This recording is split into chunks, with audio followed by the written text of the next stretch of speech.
All right, let's talk Kubernetes. If you're running containerized applications, you already know it's incredibly powerful. But you also know how quickly it can get complicated, especially when you start to scale. So today, we're going to do a deep dive into a tool that's designed to be your mission control for all of that chaos, Rancher. I bet this sounds familiar, right? You started with just one Kubernetes cluster, which was fine. Then it became two. And now you've got clusters running on AWS, some on Azure, a few on-prem, maybe even some at the edge.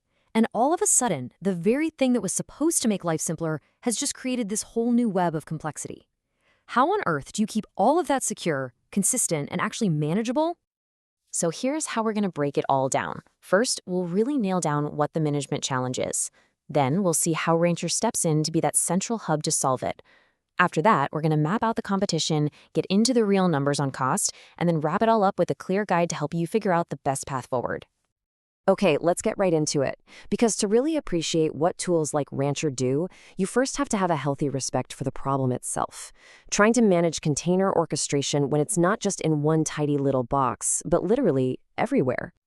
You see, as Kubernetes basically becomes the default way to run modern applications, that operational burden just grows and grows. I mean, every cloud provider has its own special flavor of Kubernetes, every dev team has its own unique needs, and trying to slap a consistent set of security rules and operational practices across that entire sprawling landscape, well, it becomes a huge, huge task. So, how do you even begin to tame that kind of complexity? Well, let's introduce the platform that's at the heart of our discussion. A tool built from the ground up to be the mission control for this exact problem, Rancher. At its core, Rancher is an open-source management platform. And the best way to think about it is as a single pane of glass. It really doesn't care where your Kubernetes clusters are running. They could be on Rancher's own distributions like RKE or K3s, or they could be the big managed services like Amazon's EKS, Microsoft's AKS, or Google's GKE. Rancher gives you one unified hub to see them all and control them all. And this is really where the magic happens. That unified dashboard, it means your teams aren't constantly switching between different browser tabs and command lines. True multi-cloud support means you're not getting locked into a single vendor's ecosystem. The centralized security, oh man, that is a massive win for your governance team, letting you push out consistent access policies from one place. And with all the built-in stuff like an app catalog and monitoring tools, it just makes the whole DevOps workflow so much smoother. Now, Rancher sounds pretty powerful for sure, but it doesn't exist in a vacuum. So with all that in mind, let's move on and actually see how it stacks up against the other players in the Kubernetes management space. You can kind of break down the landscape into four main camps. First, you've got your big all-in-one enterprise platforms like OpenShift and Tanzu. Then you have the native managed services from the cloud giants themselves. You've also got more specialized, often UI-focused tools like Portainer and Lens. And finally, there are the super popular declarative GitOps tools like Argo CD and Flux. This slide really gets to the heart of a core philosophical difference. When you put Rancher next to a behemoth like OpenShift, it's really a story of flexibility versus an all-in-one opinionated approach. Rancher is all about being infrastructure agnostic. It'll manage any legit Kubernetes, wherever it lives.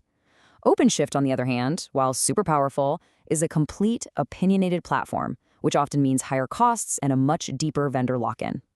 So what about just using the native cloud services like EKS, AKS, and GKE?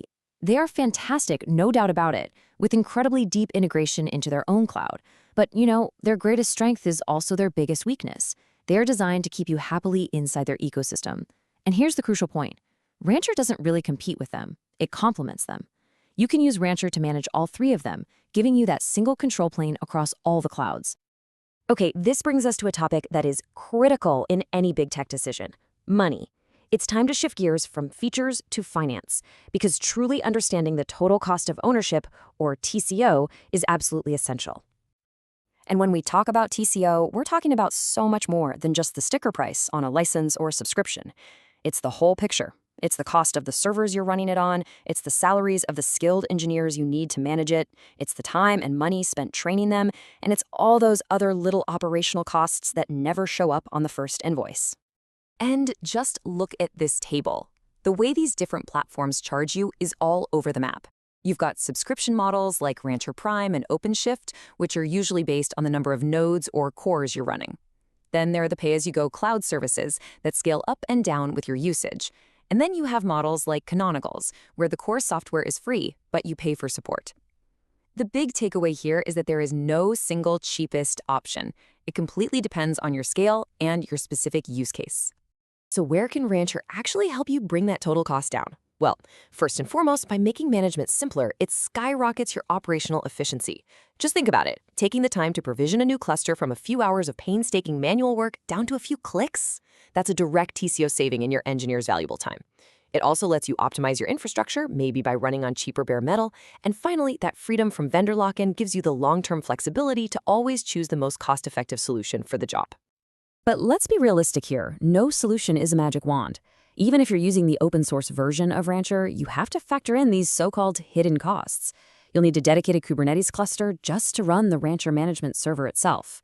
You absolutely need skilled people to operate it, and that could mean hiring new talent or investing in training. And things like security and governance, well, that's an ongoing effort, not a one-and-done setup.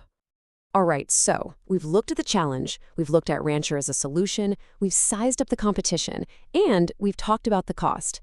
With all of that information swirling around, how do you actually make the right choice for your team and your company? Now, before we jump into a final checklist, I have to point out one key differentiator that could be an absolute game changer for a lot of organizations out there, and that's Rancher's integration with Harvester. Harvester is an open-source hyper-converged infrastructure platform, and what this integration means is you can manage your old-school virtual machines and your modern containers from the exact same Rancher interface. It's an incredible bridge between the legacy world and the cloud-native future. Okay, here it is, your actionable guide. Step 1. Evaluate your needs. Get really specific about how many clusters you need, what environments they'll be in, and your security requirements. 2. Think about your scale. A solution that's great for 10 nodes might fall apart at 1,000. 3. Be brutally honest about your team's expertise. 4. Do a real TCO comparison for your top 2 or 3 candidates using your numbers.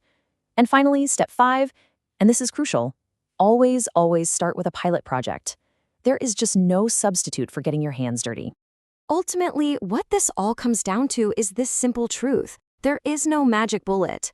The best platform doesn't exist out there somewhere in a vacuum. The only right choice is the one that carefully balances the specific technical needs and the economic realities of your organization. So we'll leave you with this final thought to chew on. In a world where your infrastructure, your applications, and your teams are more and more distributed, scattered everywhere, the need for a single central point of control and visibility isn't just a nice-to-have anymore, it's becoming essential. The real question isn't if you need a management platform, but which one is going to give you the clarity and control you need to really succeed.